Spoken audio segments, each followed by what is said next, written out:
Bienvenida o bienvenido a esta exploración profunda. Hoy nos metemos en una corriente emocional que, la verdad, parece vibrar fuerte en los materiales que tenemos. El miedo y preocupación ante los acontecimientos venideros. Hay una frase que me resonó mucho desde el principio. Las personas no saben qué hacer con lo que aún no sucede.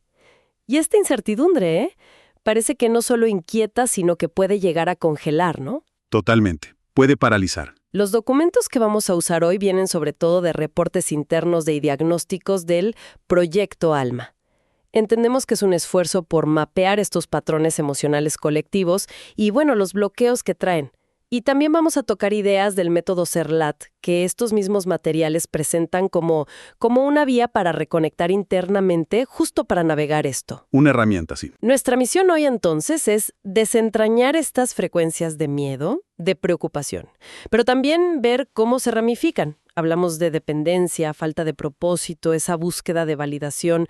Queremos entender qué nos dicen estos patrones sobre cómo estamos viviendo hoy y, muy importante, cómo enfoques tipo CERLAT proponen darle la vuelta a esa preocupación, transformarla en algo más constructivo.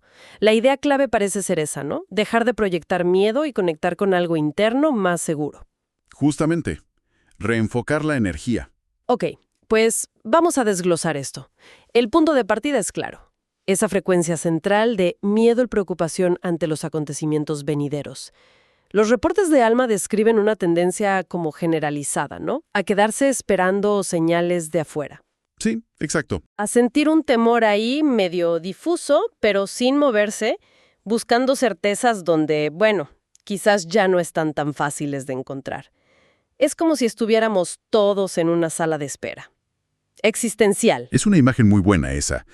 Y lo que estos diagnósticos del Proyecto ALMA marcan como fascinante, pero a la vez preocupante, es el riesgo energético que tiene esa actitud. Lo llaman tal cual una parálisis emocional colectiva. Parálisis emocional colectiva. Suena fuerte. ¿Lo es? Porque no es solo miedo pasivo. Es casi una adicción a esperar señales. Esperar noticias, gurús, profecías, la aprobación de alguien. En lugar de tomar decisiones desde un poder interno. El resultado es que transferimos nuestro poder personal hacia afuera, masivamente. Claro. Y las fuentes lo conectan con una figura simbólica que llaman el arquetipo del errante sin norte. Son personas que, sin darse cuenta, le delegan la dirección de su vida al caos aparente de afuera.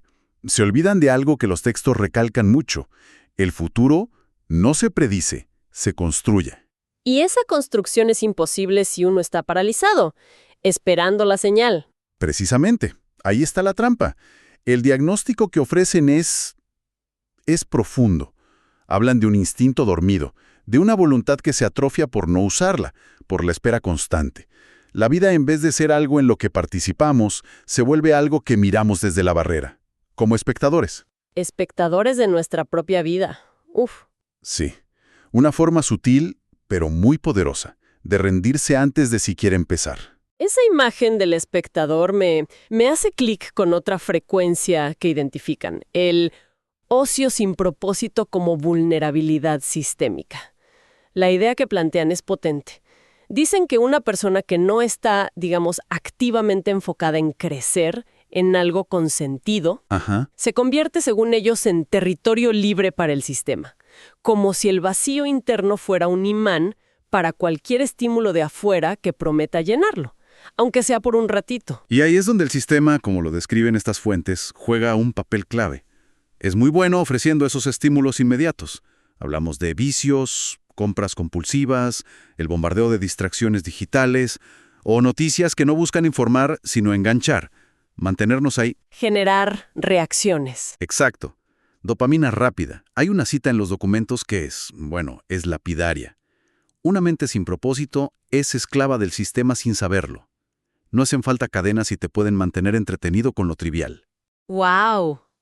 Y eso nos lleva casi directo al apagamiento emocional por rutina existencial, ¿verdad? Describen personas atrapadas en ciclos repetitivos sin alma, viviendo en automático. Frases como tengo que trabajar, tengo que aguantar, es lo que hay. Así es la vida, ¿sí? Ese es como el himno de esa frecuencia. Exacto. Y lo conectan con la rutina que anestesia al alma. Es un estado que asocian a otra figura, el arquetipo del autómata emocional. Son personas que funcionan perfecto por fuera, cumplen, pagan las cuentas, mantienen la fachada. Sí, sí, funcional. Pero por dentro siempre un vacío que no se va. Y un error común que señalan es confundir esa estabilidad, que es mecánica, con madurez o con una resignación sabia. Entonces, a ver si entiendo. Parálisis por miedo al futuro, vacío de propósito que se llena con distracciones y rutina que anestesia. Suena a un círculo vicioso muy bien armado. Totalmente interconectado. El sistema, como lo presentan estas fuentes, no necesariamente crea el vacío de cero, pero sí sabe explotarlo muy bien. Ofrece sustitutos de satisfacción. La conclusión a la que llegan es fuerte. El que no se ocupe en crecer, termina ocupado en destruirse sin notarlo. ¿Destruirse sin notarlo? Sí, y no tiene que ser algo dramático. Puede ser ese apagarse lento del espíritu, día tras día. Por eso insisten tanto en diferenciar la estabilidad real, la que te da base para crecer, de la resignación. A la resignación la describen como el alma rendida. No es madurez, es claudicar por dentro, en silencio. De ahí esa frase que proponen, que es casi un llamado a la acción. Haz algo con tu energía, o alguien más lo hará por ti. Y esa energía que no se usa o que se dirige mal por el miedo y el vacío, también afecta cómo nos relacionamos, ¿no? Aquí es donde la conversación se pone muy interesante. Tocan fibras sensibles. Hablan de la dependencia energética disfrazada de conexión espiritual. Describen situaciones donde la gente se aferra a relaciones, parejas, amigos, grupos, no porque de verdad nutran o expandan, No. sino por un terror que está por debajo al colapso emocional si ese vínculo desaparece. Es un punto crucial. Ese. El otro, o el grupo, se convierte en mi medicina, mi guía, mi todo. Así lo citan. Se pierde la autonomía emocional, la capacidad de sostenerse a uno mismo. La motivación real no es compartir o crear juntos, sino evitar el dolor del propio vacío, de la fragmentación. El vínculo se vuelve un seguro contra el miedo, pero te cuesta la libertad interior. Mencionan también una variante cultural muy específica, sobre todo en lo femenino. La dependencia emocional femenina disfrazada de merecimiento. ¿Puedes desglosar eso un poco más, según las fuentes? Sí, lo presentan como una patrulla, una herencia cultural muy profunda, casi un programa inconsciente, donde se integra la idea de que el valor de una mujer reside, principalmente, en su capacidad de recibir seguridad, estatus, protección, a cambio de su presencia, su belleza, su compañía. Ajá. Y así se desconecta de su propio poder creador, de su capacidad de generar valor y sustento por sí misma. Es como si se ofreciera como un premio a cambio de seguridad externa. Y eso perpetúa una dinámica de dependencia, pero se disfraza de un supuesto merecimiento pasivo, como si le tocara recibir. Es una mirada fuerte sobre dinámicas que a veces, se normalizan mucho. Muy fuerte. El diagnóstico simbólico que da el proyecto ALMA para ambos tipos de dependencia es gráfico. Hay vínculos que parecen sagrados, pero en el fondo son pactos de dependencia disfrazados de amor profundo. La clave para diferenciarlos, según ellos, está en el efecto que tienen. La conexión real, aunque a veces duela o sea difícil, siempre libera, potencia la autonomía de los dos. Libera. Sí. La dependencia, en cambio, ata. Citan una frase muy buena para esto. Quien te sostiene con amor, también te impulsa a volar. Quien solo quiere que lo necesites, te corta las alas para sentirse necesario. Y en el caso específico de la dependencia disfrazada de merecimiento, hablan de un alma dormida detrás de esa fachada de reina. Un aprendizaje emocional distorsionado que limita el potencial. Y si no encontramos esa conexión auténtica, o si estamos en esas dependencias, parece lógico buscar llenar ese hueco de otra forma. Por ejemplo, con la aprobación de afuera. Las fuentes señalan otra frecuencia muy de hoy, la validación externa como único código de plenitud. Describen gente hiperactiva, mostrando logros, publicando su vida, acumulando éxitos visibles, Sí, sí. pero con una pregunta interna constante. ¿Ya soy suficiente para ti? Exacto.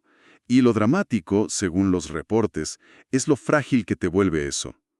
Esas personas pueden derrumbarse si no reciben la atención, el reconocimiento, los likes, lo que sea que esperen.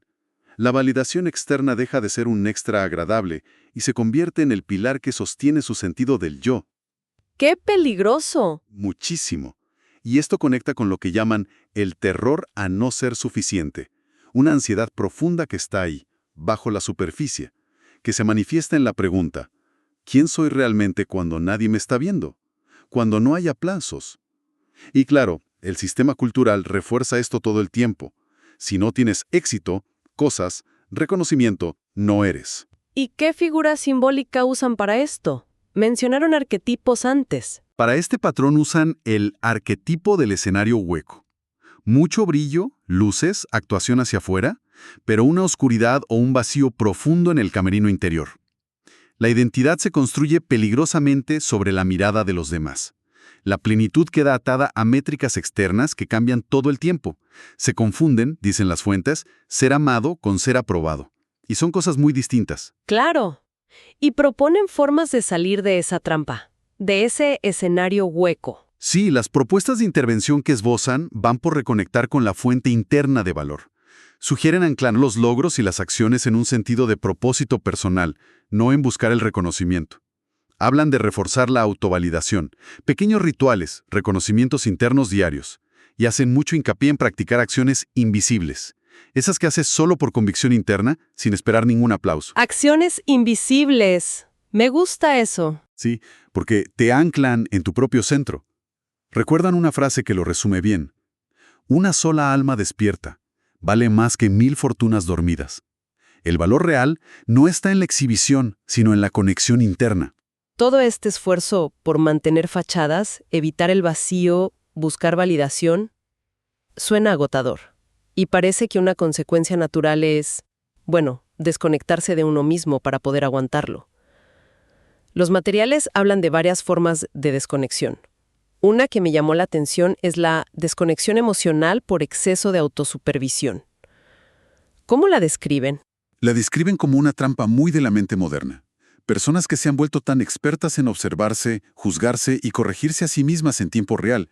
Es casi como si estuvieran editando su experiencia humana mientras la viven. Editando la experiencia. Qué loco. Sí, y terminan paralizadas por el análisis. Dejan de sentir la vida directamente. Pasan a vivir en una especie de metarealidad, siempre evaluando si lo están haciendo bien. El resultado, paradójicamente, es un vacío profundo y una sensación de irrealidad, porque cortaron el flujo espontáneo de la experiencia. Suena una forma muy sofisticada de autosabotaje. Y mencionan otras corazas más clásicas, ¿no? Como esa de ser súper autosuficiente. Efectivamente, identifican la herida de autosuficiencia emocional. Es la persona que dice, yo puedo con todo, no necesito a nadie, siempre fuerte, siempre resolviendo. Pero señalan que muchas veces eso no es fortaleza real. Es una coraza, construida sobre heridas pasadas, abandono, traición, vulnerabilidad que no fue sostenida. Y el resultado es alguien que, paradójicamente, se olvidó de cómo recibir amor, apoyo, simple compañía. Una independencia que aísla. Sí, una independencia reactiva, no elegida libremente. Y hay una variante de esto, el lobo herido. Sí, la llaman la desvalorización silenciosa disfrazada de independencia. La asocian a ese arquetipo del lobo herido. Es la persona que se aísla, pero no por fortaleza, sino por un miedo profundo a que la hieran otra vez. La independencia es un mecanismo de defensa. Nadie me hiere si no dejo que se acerquen. Y debajo, a menudo, hay una sensación profunda de no ser digno de conexión o de que conectar inevitablemente trae dolor. Uf. También mencionan el dolor acumulado como motor de falsa fuerza. Gente que usa sus heridas pasadas casi como identidad, como escudo, como fuente de energía reactiva. Pero en el proceso se desconectan de la vida presente, de la posibilidad de sanar de verdad. Y finalmente, el miedo a mostrarse sensible por temor a perder respeto, el guerrero de hierro, que reprime su humanidad, lágrimas, dudas, ternura, porque cree, erróneamente, que sentir es debilidad. Es un panorama complejo de defensas y desconexiones. ¿Cómo se conecta todo esto en la visión general que presentan las fuentes? ¿Cuál es el hilo? Si intentamos ver el cuadro completo que pintan, El exceso de autoobservación, como decíamos, apaga el instinto, la vitalidad. Hace que la vida se sienta menos real. La autosuficiencia forzada, lejos de ser madurez, puede ser una herida que bloquea el afecto y la ayuda. Perpetúa el aislamiento. Aferrarse al dolor como identidad. Si suelto mi historia de sufrimiento, ¿quién soy? Se vuelve un veneno lento. Tiñe todo. Y reprimir la sensibilidad por miedo al juicio. Si lloro, soy débil. Si dudo, pierdo autoridad. Lleva sí o sí a relaciones superficiales. A una soledad interna profunda, incluso rodeado de gente. Entonces, ¿cuál sería la clave para empezar a desmontar esas corazas? ¿Qué sugieren? Una frase clave que repiten en los textos es: la emoción no se corrige, se siente. Estás aquí para sentir lo verdadero. La propuesta no es analizar o juzgar la emoción hasta el infinito, sino permitirse sentirla, como información valiosa, como parte de ser humano. Y redefinen la fortaleza. No es no necesitar a nadie o no sentir nada malo.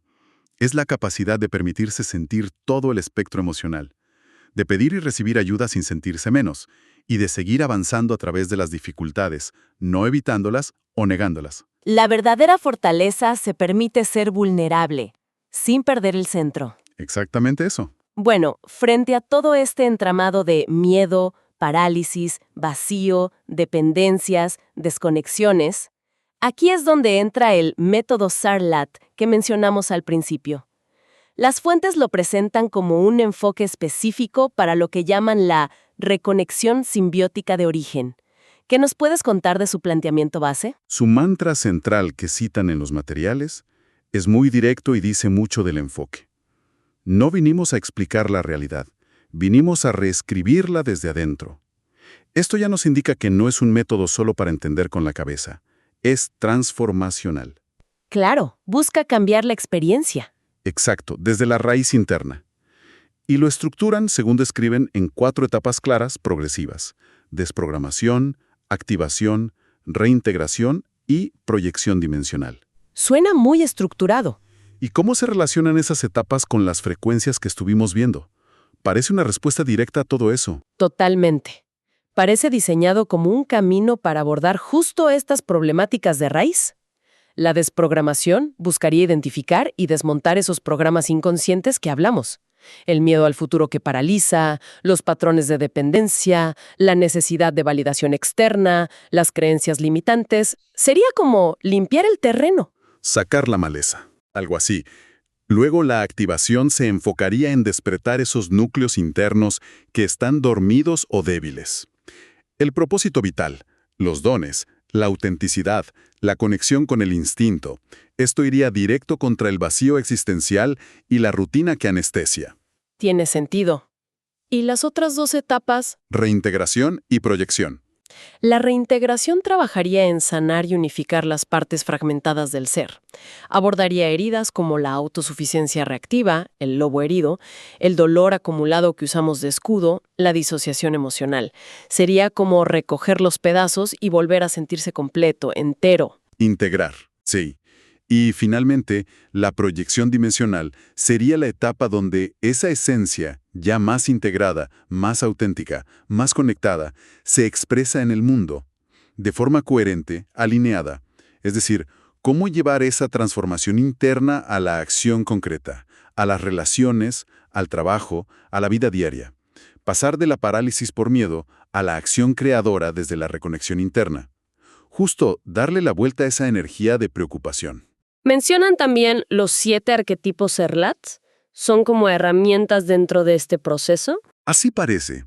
Los mencionan como figuras simbólicas fuertes, que actúan como guías o catalizadores en estas etapas. Nombran algunos. El guardián del umbral, probablemente ligado a enfrentar miedos iniciales, ¿no? El rompedor de vínculos falsos, claramente conectado con soltar dependencias tóxicas. O la llama espejo, quizás ligada a la autoaceptación, a integrar opuestos internos. Estos arquetipos no serían entidades de afuera, sino representaciones de fuerzas internas que podemos activar y trabajar conscientemente para navegar este proceso de transformación que propone el método. Son como llaves simbólicas para abrir puertas adentro. Fascinante. Entonces, intentando sintetizar todo lo que exploramos hoy, a partir de estos materiales del proyecto ALMA y el método CERLAT, ¿cuál sería el mensaje central? ¿Qué significa todo esto junto? Yo creo que el mensaje central que emerge es que gran parte de la ansiedad, la parálisis, el malestar que vivimos individual y colectivamente, no son problemas aislados, son síntomas de una fractura más profunda, una desconexión fundamental. ¿Desconexión de qué? De nuestro propio centro, de nuestro propósito, de nuestra autenticidad, y de formas más genuinas y libres de relacionarnos, con nosotros mismos, con los demás y con el futuro. El miedo al futuro, en particular, parece ser ese hilo conductor que se ramifica y se manifiesta en todas estas otras formas de bloqueo que vimos. La espera pasiva, el vacío, la dependencia, buscar valor afuera, las corazas. Y la propuesta, entonces, no es tanto luchar contra cada síntoma por separado, sino ir a la raíz de esa desconexión. Exacto. Y ahí es donde conecta el enfoque que parece proponer el método CERLAT. La reflexión final que se desprende de estos materiales podría ser una invitación a preguntarnos, ¿ese futuro que nos da tanta preocupación y nos paraliza, es realmente un futuro inevitable que tenemos que temer?